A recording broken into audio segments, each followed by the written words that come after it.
Marcus Webb thought he understood the woman he'd married for 11 years. He was wrong about the one thing that mattered most.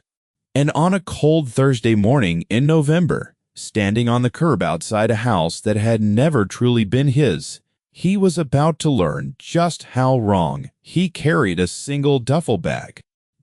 Inside, it were 3 shirts, 2 pairs of jeans, a photograph of his late mother, and the drafting pencils he'd used since architecture school. Everything else, the furniture, the art, the good china, all of it belonged to Diane, or so she'd reminded him for the better part of a decade. He walked down the long stone driveway of the house in the gated community of Whitmore Hills, the November wind cutting through his coat, and he did not look back. He didn't know that within 40 minutes a car worth more than the entire street would pull up beside him, its window would come down, and a single sentence would begin to unravel everything Diane and her family believed they knew about the quiet man they'd spent years diminishing. Before we go on, if you believe that a person's true worth can never be measured by how loudly they announce it, take a moment to like this video and subscribe to the channel. And tell me in the comments where you're watching from today, because stories like this one belong to people everywhere. Now, let me take you back to how Marcus ended up on that curb with everything he owned in one bag. Marcus was 43 years old, and for most of his marriage he had been treated as a guest in his own life. He'd met Diane Hollis when he was 32, a young architect working long hours at a mid-sized firm, driving a 10-year-old sedan and renting a 1-bedroom apartment across town. Diane, 30 at the time, came from the Hollis family, a name that carried weight in the city's country clubs and charity galas. Her father, Gerald Hollis, had built a chain of luxury car dealerships. Her mother, Patricia, had never worked a day in her life and considered that an accomplishment. From the beginning, the Hollis family made their opinion of Marcus clear, without ever saying it outright. He was, in Patricia's words, a project, something Diane had taken on out of kindness. At the engagement dinner, Gerald had clapped him on the shoulder and asked with a smile that never reached his eyes whether architects really made enough to live on. Marcus had answered politely. He always answered politely. It was, he would later reflect, one of his few genuine flaws, that he mistook silence for peace. They married in a lavish ceremony that Gerald paid for and never let anyone forget. They moved into the house in Whitmore Hills, a house purchased with Hollis money and titled in Diane's name. Marcus offered to contribute. Diane laughed. Patricia, overhearing, said that his contribution could be keeping the lawn tidy. Everyone at the table found this funny. Marcus smiled and said nothing. For 11 years, this was the shape of things. Marcus went to work each morning and came home each night to a family that regarded him as a permanent inconvenience. His brother-in-law, Trevor, a man who managed one of Gerald's dealerships and had never built anything in his life, delighted in cornering Marcus at family gatherings to explain how the real world worked. Money, Trevor liked to say, was the only language that mattered, and some people, he'd add with a glance at Marcus, simply weren't fluent. What none of them knew, what Marcus had never told a single one of them, was that 7 years into the marriage he had left the mid-sized firm and started his own architectural practice. And that practice had grown, quietly, deliberately. Marcus had designed a museum wing in a neighboring state, a headquarters for a technology company, 2 hospitals, and a string of civic buildings that had won him regional awards he never mentioned at dinner. He had done all of this while driving the same modest car and wearing the same modest clothes, because he had learned long ago that the Hollis family only respected what they could photograph.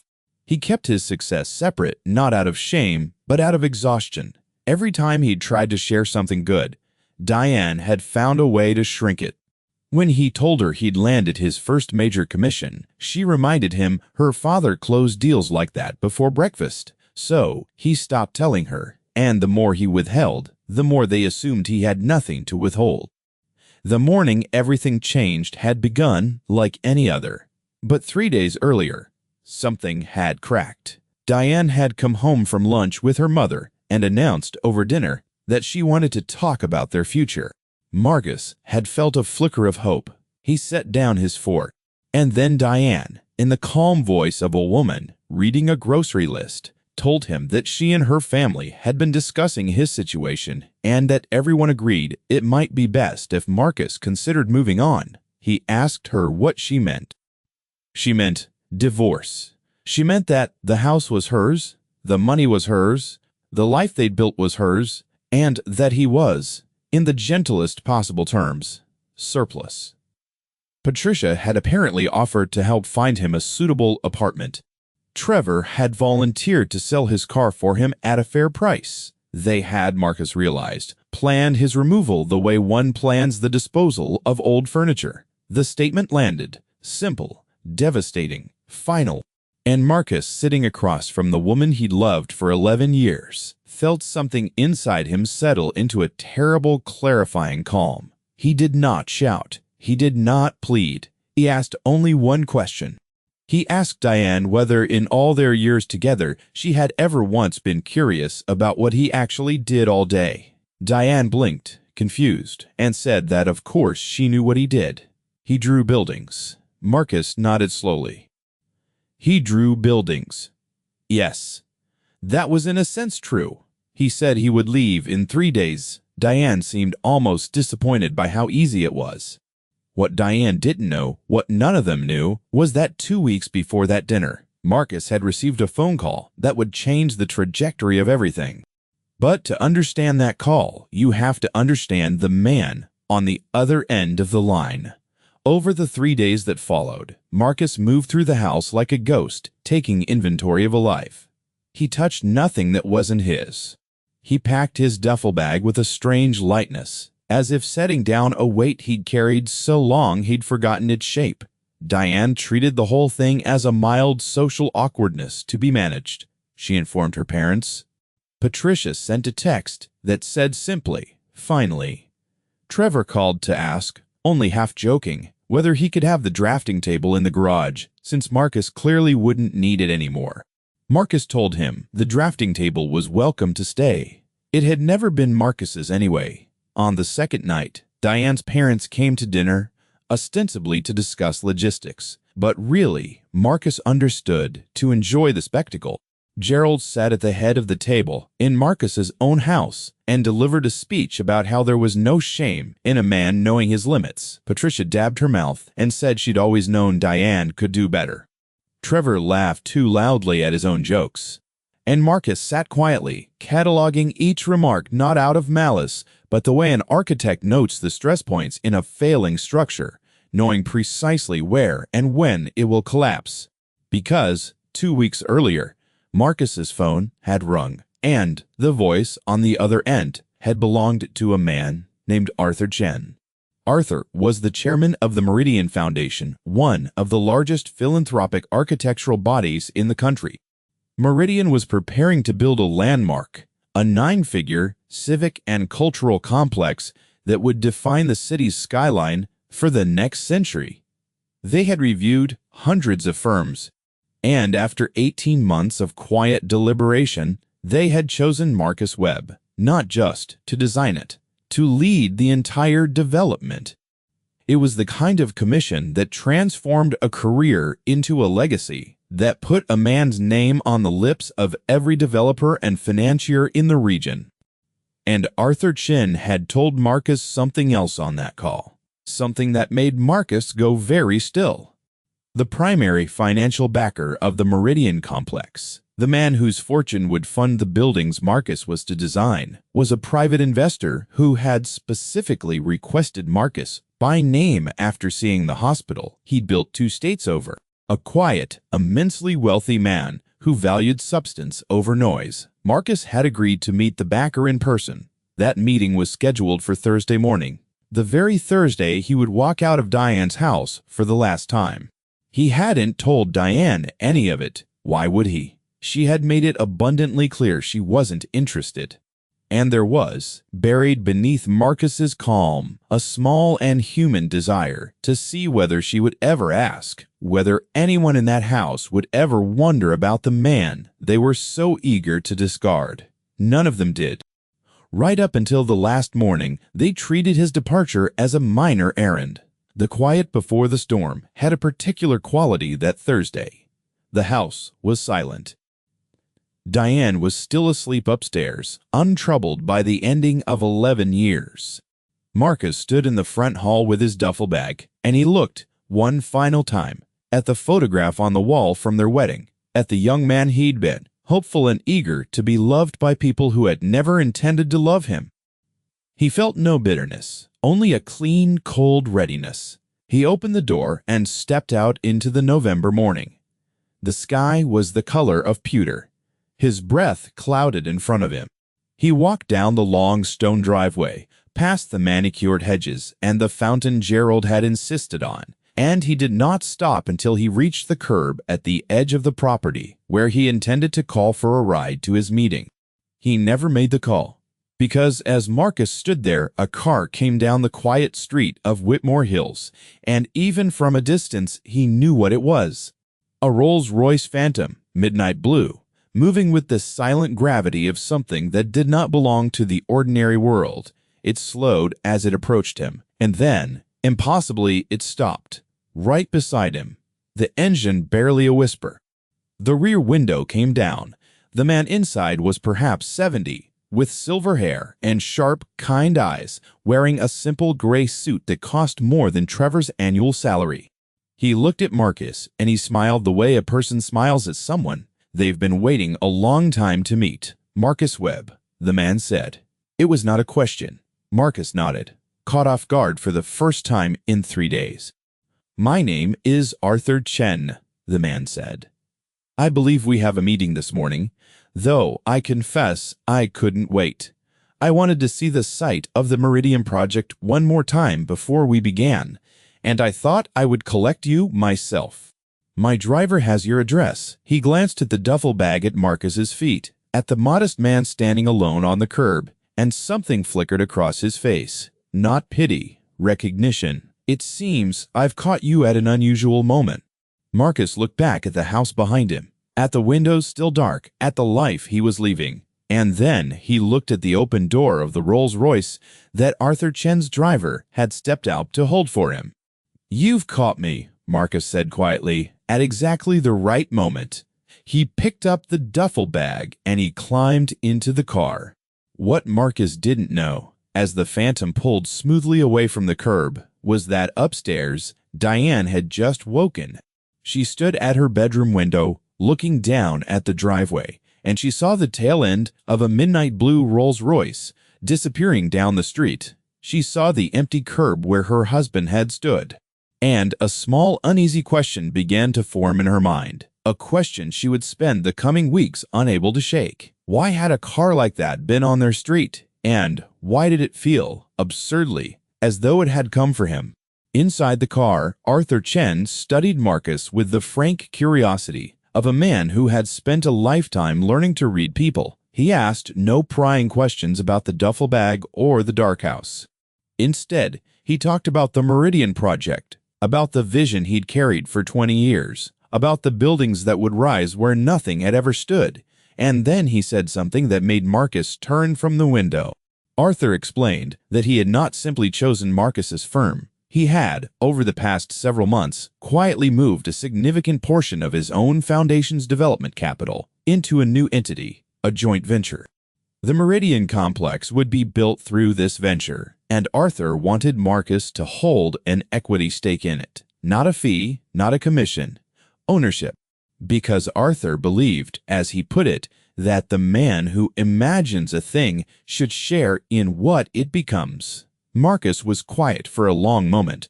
He asked carefully what such a stake might be worth once the complex was complete and leased and operating as intended. Arthur named a figure. It was a number so large that it rearranged Marcus's understanding of his own future in a single breath, combined with what he had already built through his practice.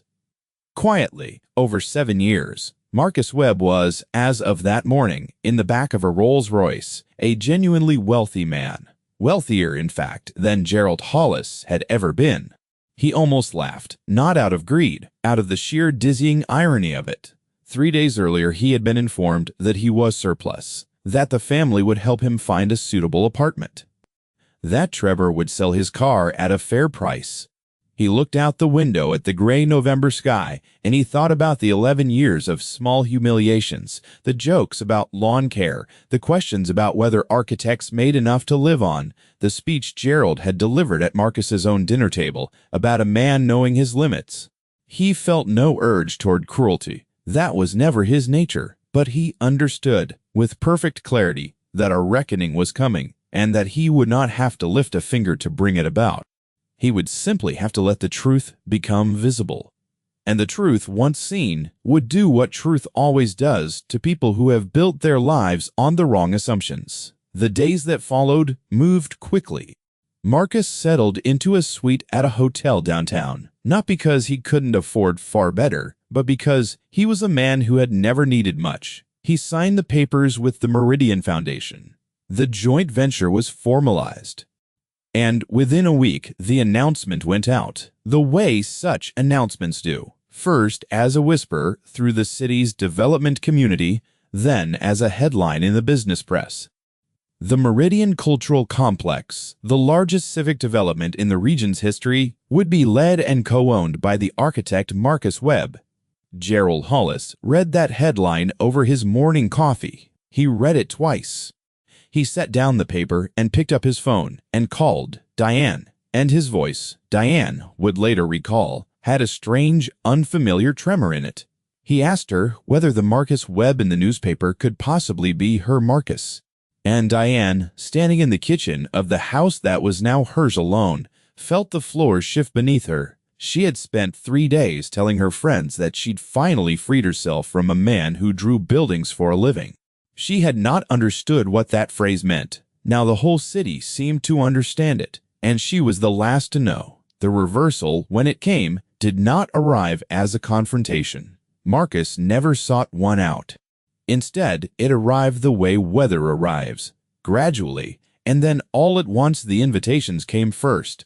Marcus, as the newly celebrated architect behind Meridian, was suddenly the most sought-after guest at the very charity galas the Hollis family considered their private kingdom. And at those galas, Marcus was gracious, quiet, and entirely at ease among people who now competed for his attention. It was at one of these events, a black tie fundraiser at the museum whose newest wing Marcus had designed years earlier, that the family's world finally, fully collapsed. Gerald and Patricia were there. Diane was there. Trevor was there, working the room, handing out business cards for his father-in-law's dealerships. None of them had expected Marcus, and Marcus had not expected them. But there they were, all of them, beneath the soaring glass ceiling of a room that Marcus had drawn with his own hand. Trevor spotted him first, and Trevor, being Trevor, could not help himself. He approached with a wide, uncertain smile and made a joke, the kind he'd made 100 times, about how far a man could rise when he married into the right family. He said it loudly, hoping to reclaim the old dynamic, hoping to make Marcus small again in front of the crowd. The room quieted. People turned. Marcus looked at Trevor for a long moment. And then he spoke, not with anger, but with a calm that was somehow more devastating than any raised voice could have been. He said that Trevor was mistaken. He had not risen by marrying into the Hollis family. He had risen despite it. He said that for 11 years he had been told, in that family's home, that money was the only language that mattered, and that he had never been fluent. He said he'd found that curious because he had built the very room they were all standing in and the hospital across town where half the people present had been born or healed, and now he was building something that would outlast every dealership Gerald had ever owned. He did not raise his voice once. Then he turned to Gerald, who stood frozen with a glass of wine in his hand, and Marcus said the thing that ended it. He said, "You once gave a speech at my dinner table about a man knowing his limits. I've thought about that often. I think a man's limits are set not by what he lacks, but by who he lets define him. For 11 years, I let your family define mine. That was my only real limit, and I've corrected it. The statement landed. Simple. Devastating. Final. Patricia said nothing. Gerald's mouth opened and closed, and Diane, standing at the edge of the group, looked at her husband, at the man she had discarded 3 days before he became the most talked-about figure in the city, and understood, at last, the full shape of what she had thrown away. Not the money. The money was the least of it. She had thrown away a man of substance because she had been taught to value only noise. In the weeks that followed, the consequences settled in the way. Consequences do, quietly and permanently. Gerald's dealership empire, it emerged, had been carrying more debt than anyone outside the family knew, and the reputation the Hollis name had traded on for decades began to lose its shine.